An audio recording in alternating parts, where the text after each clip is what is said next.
Assalamualaikum warahmatullahi wabarakatuh. Perkenalkan, nama saya Kurniasi. Saya dari kelas manajemen 20A1. Di sini saya akan menginterpretasikan suatu uji hipotesis dua sampel.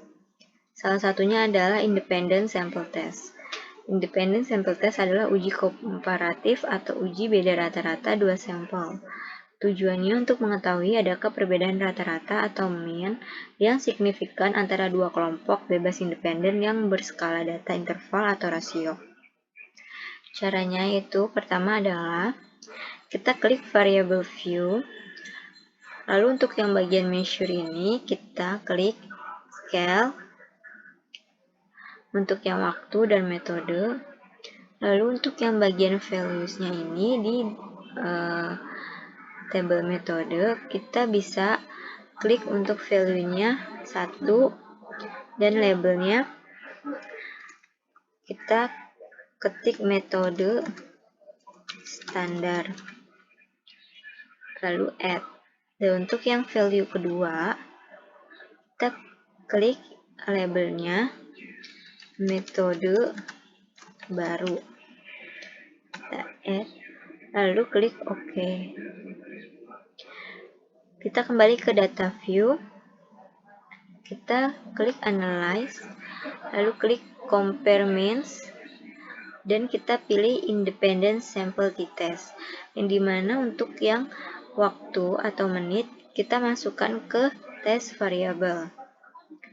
Dan untuk yang metode kita bisa masukkan ke grouping variable.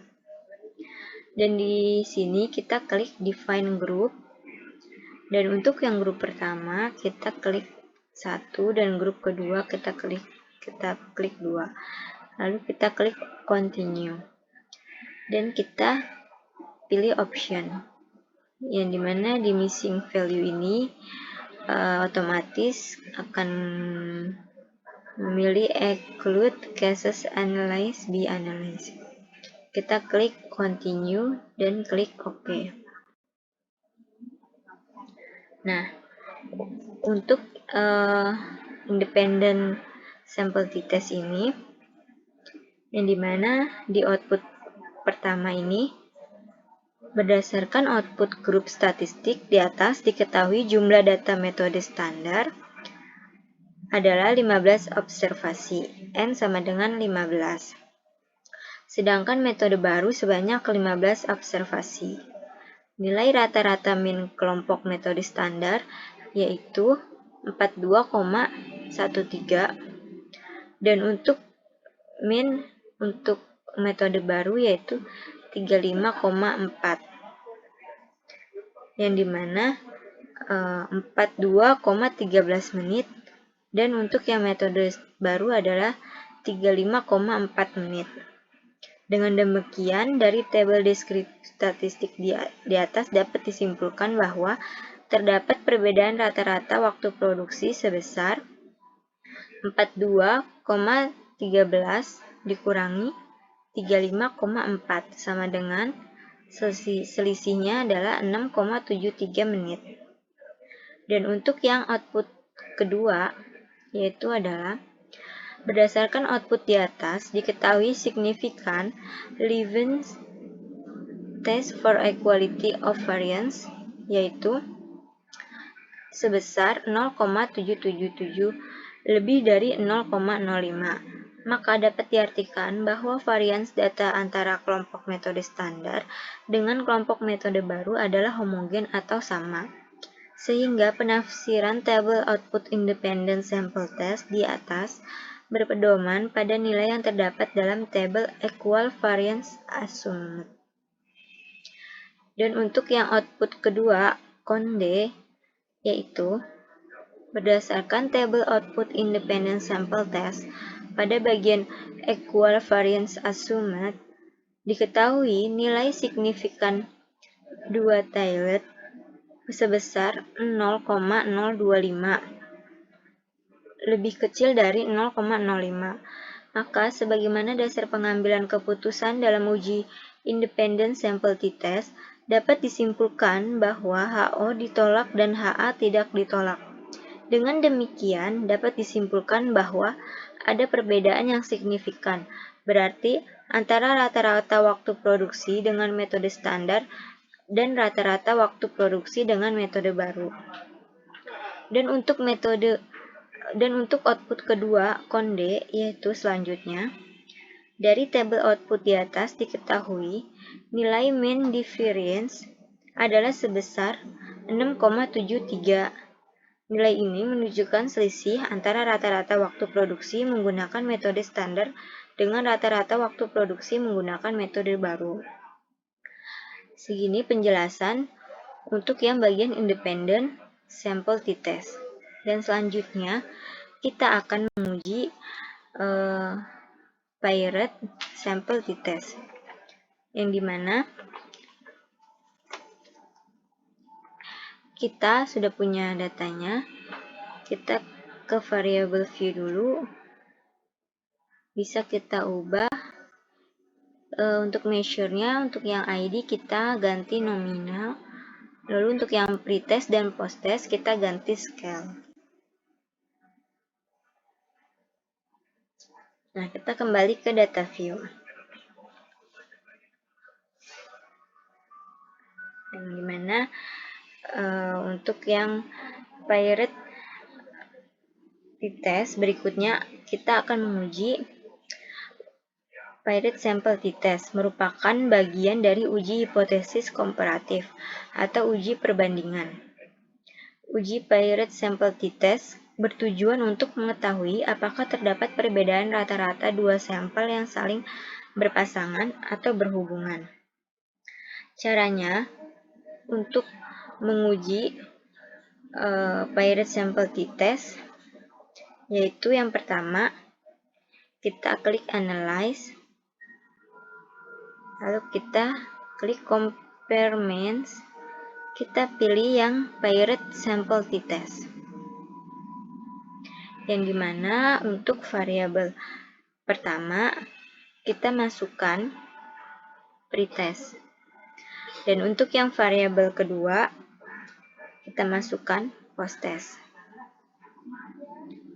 Lalu kita klik ke option, dan dimana missing value di table missing value ini akan otomatis memilih include cases analysis be analyzed. Lalu kita klik continue, lalu kita klik OK. Nah, untuk yang output pertama, paired sample statistik, pada output ini kita diperlihatkan ringkasan hasil statistik deskriptif dari kedua sampel yang diteliti, yakni nilai pretest dan posttest.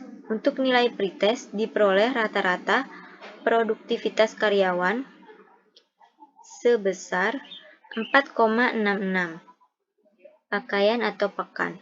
Sedangkan untuk nilai posttest diperoleh nilai rata-rata produktivitas sebesar 5,06. Jumlah responden atau karyawan yang digunakan sebagai sampel penelitian adalah sebanyak 30 orang. N sama dengan 30. Untuk nilai standar deviation atau standar deviasi pada pretest adalah 1,15. Dan untuk posttest adalah 2,03. Sedangkan nilai standar error mean adalah untuk yang pretest adalah 0,21 dan untuk yang posttest adalah 0,37. Nah, untuk yang output satu konde adalah karena nilai rata-rata hasil belajar pada pretest